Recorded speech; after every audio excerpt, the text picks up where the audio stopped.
Welcome, one and all, to the show where we talk about the rarely recognized art of presenting. Come, discover what goes through the minds of the men and women behind the microphone in this little show that I call Host Notes. What's up, party people, and welcome to the first edition of Host Notes. Host Notes is a show that I've created to talk about my experiences as a presenter, give some insight into what goes through my mind under certain circumstances, and maybe share some things that you didn't know or never really thought about when you see somebody on stage presenting. My name is Damien Anyasi. I'm based here in London, and I'm actually shooting today outdoors because it's like the first of very few sunny days that we get here in London, so I thought I'd be outside. If you do hear any background noise or kids running past because it's that time of day, or cars driving past, I hope you can still hear me. I will do my best to project. So I've been hosting for about 9 years, and I've still got so much to learn. I wanted to do this kind of series to just learn from other presenters and maybe get some feedback from the general public. You know, if I can open some people's minds to what actually takes place, then that'd be good for my development. And maybe when you go to a show and see somebody on stage, you'll be like, I get what's going on here. So on to today's subject, which is what unifies every gig.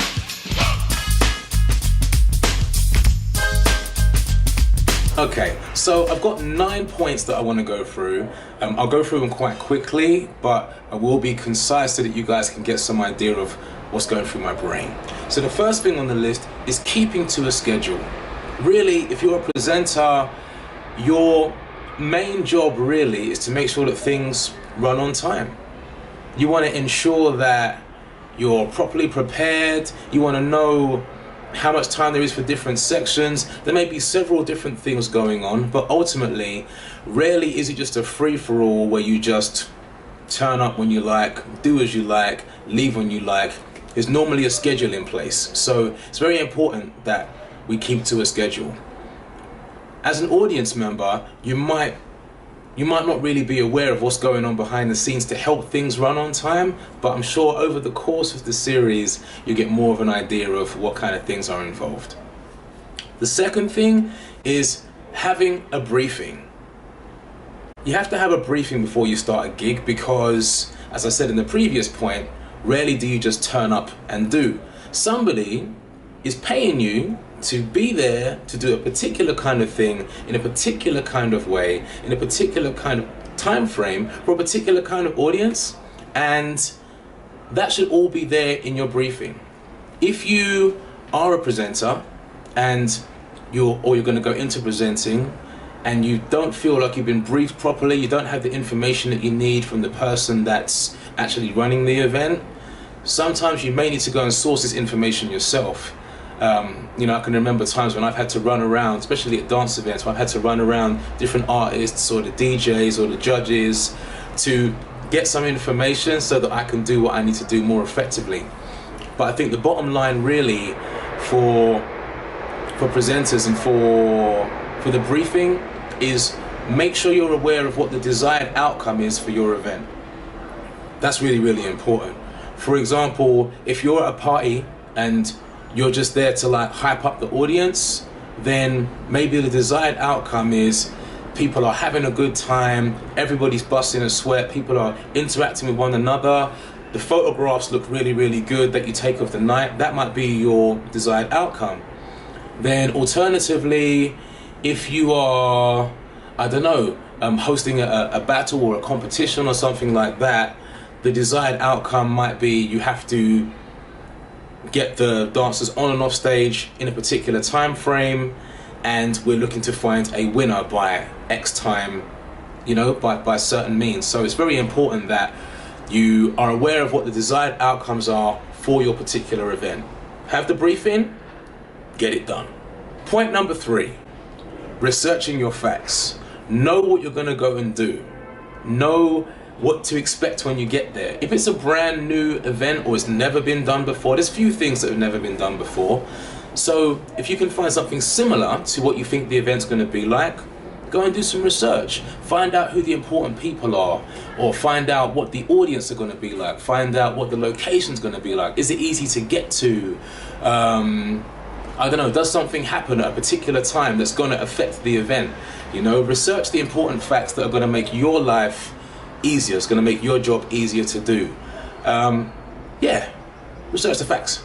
Okay, point number 4, dressing appropriately.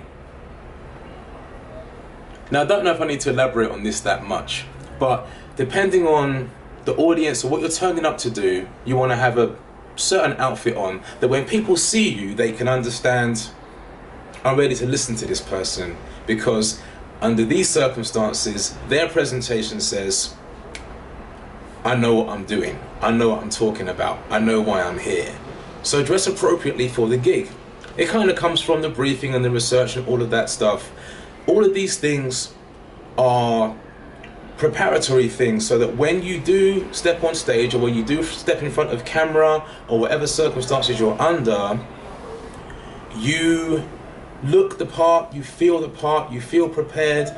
And so if you feel all of those things inside, then when you actually have to do, everything's working in your favor. Things are pulling to get you to achieve the outcomes, which is what we mentioned earlier. So dress appropriately for the gig. If it's a wedding and you're giving a speech, maybe wear a shirt. Yeah, if you're at a battle or something like that, maybe you don't need a 3-piece tuxedo with a top hat, unless it's that kind of battle. I don't know, but it comes from the research. Dress appropriately for the gig, please. Number 5, for me, this one's really, really important. Check your tools. Many a time, I've been at a gig and had to ask, is there a microphone for this room? Because sometimes there is no mic.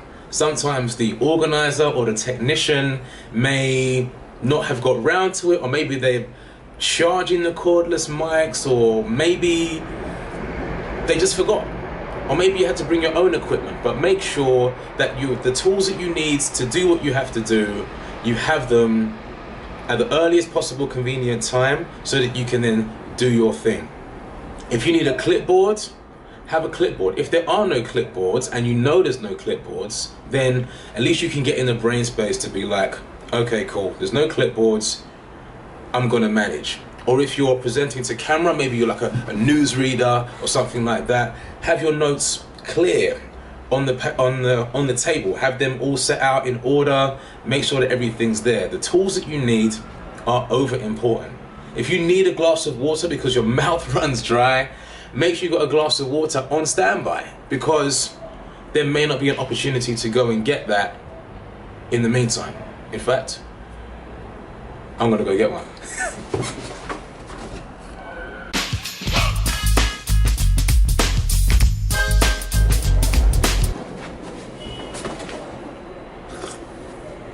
Alright gang, I'm back.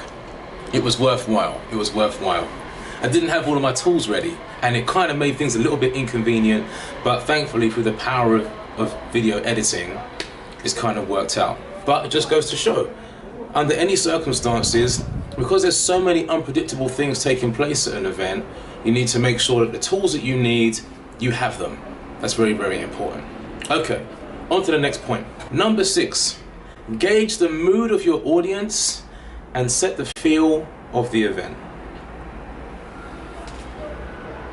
When you are at an event, the people that are there for a particular kind of thing. For example, let's say you're at a showcase and you have a number of different acts that are going to come on stage.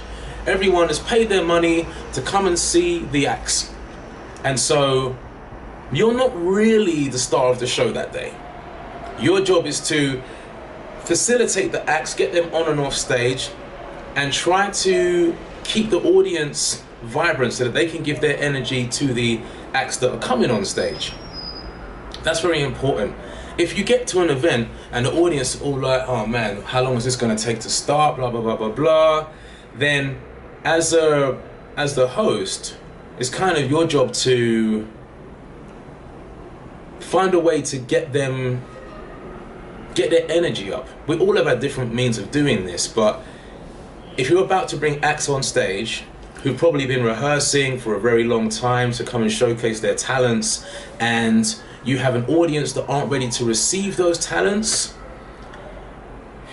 it's our job as presenters to try and make an energetic connection with the audience that they can then transfer to the act when they come on stage. So yeah, do gauge the mood of the audience, and that should affect how you make your introduction.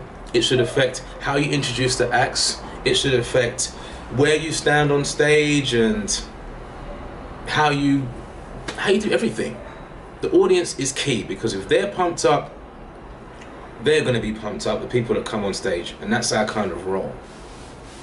Also, during that whole process, we're setting the feel for the event. You know, if it's a laid back, chilled situation, then how you speak to the audience is going to be laid back and chilled. If it's a hype situation, bring them up. But remember that depending on how long the event is, they might not be able to stay high all the time, so you've got to take them on a little bit of a wave to get the best from and for the audience. So yeah, gauge them, get them in the mood, and you'll have a kick-ass show. Number 7, something that for me happens at every gig that I go to. Someone will come and give you some information halfway through, and you'll have to squeeze it in. I've been at events where I've had people want to come on stage, like the sponsor want to come on stage and do a talk or say some things, or I don't know, somebody wants to do a quick showcase, or somebody's got an event they have coming up, they want you to talk about it to the audience because they know you. They're like, oh dang, just can you quickly talk about my event, something like that. And maybe you have to change some things around. Maybe you've got to change the order of what's happening because an act got stuck on the M25 and isn't in London just yet. Halfway through an event, or at some point during an event, you are going to have to be flexible.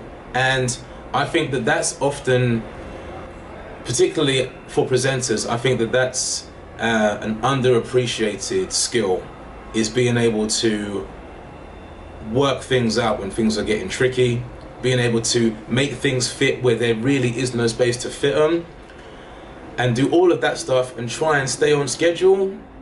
That can be difficult. So to the people that don't host, or the people that often go to see shows and are often in the audience, please be aware that at some point during that day or some point during that evening, the person who's on stage probably had to remix something to make it fit into the show. And that happens a lot. So yeah, we're prepared. My penultimate point, taking breaks. Now, let's say you're going to a show, you're there, it's like 4 hours, 5 hours, 6 hours. It could be longer.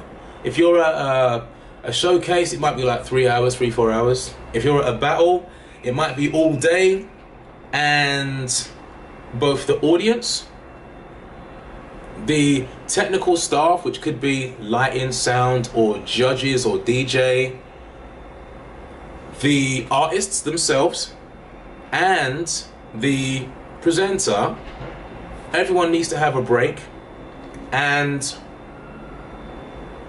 different people need breaks for different things. Yeah, we all need like food, water, bathroom, whatever, but the audience, if they've been sat still for a long time, they might need to stretch their legs. You know, if the judges or the panel have been sitting there for a long time looking at stuff, they might need to rest their eyes. If the host is on stage with the microphone giving out a lot of energy and managing a lot of different things, they might need to rest their voice and their brain. And so it's very important for presenters to make sure you take a break and be aware of the other people that are involved in that experience, that they may need a break as well. We've all been to a show and been like, what time's the interval? You know what I mean? So taking breaks is something that should occur at every gig and often occurs in different ways. My final point is customer satisfaction. This for me is really, really important, and anyone that's ever booked me will know this, that when I turn up for my briefing, once I take that microphone and go on stage, I am on duty. And I don't go off duty until either the boss says, Dame, you can go off duty, or until the venue's empty, or until I've given my last announcement. But for me, customer satisfaction is the most important thing. If the artists and the audience and the organizers aren't all happy, I don't feel like the event was balanced.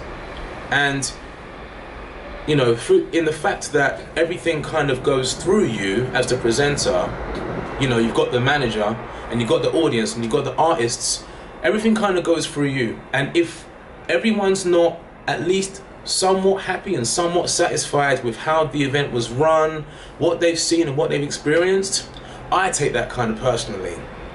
And I believe that the best hosts in the business, people that I've seen, really go above and beyond just turning up and speaking. They take that seriously as well. So yeah, customer satisfaction for me is one of the biggest things. It's what I enjoy. Perhaps one of the things I enjoy the most about presenting is knowing that people have had an amazing time, and because I was there, they had a more amazing time than they may have had if I wasn't there. That's kind of the way I think. I don't know. Okay guys, so those are the points. You can reload a little part of the video if there's a point you want to go over. Please leave me a comment if you would like to share anything. If anything I've said has rung an alarm bell with you, or if anything I've said you're like, that don't make no sense, it's all good. I don't claim to have all the answers. I'm learning as a presenter just like everybody else. But I wanted to put this out there first to set the tone for the series. We're going to be discussing a load of different things during the series. I'm going to have some guests on. We're going to be talking about mic craft, co-hosting with other people, how to balance one's energy, what to do when everything goes wrong, things that go through my brain when I'm at a battle and stuff like that. There's going to be a lot of stuff to share during the series. So if you haven't subscribed, please do subscribe to the channel so you can catch the next episode. If you've enjoyed what you see, give me a thumbs up. If you didn't like what you see, give me a thumbs down. Yo, YouTube is for everyone. The internet's for everyone. Your voice is allowed to be heard just like mine is. So, for now, that's the end of this episode of Host Notes. I'll see you on the next one.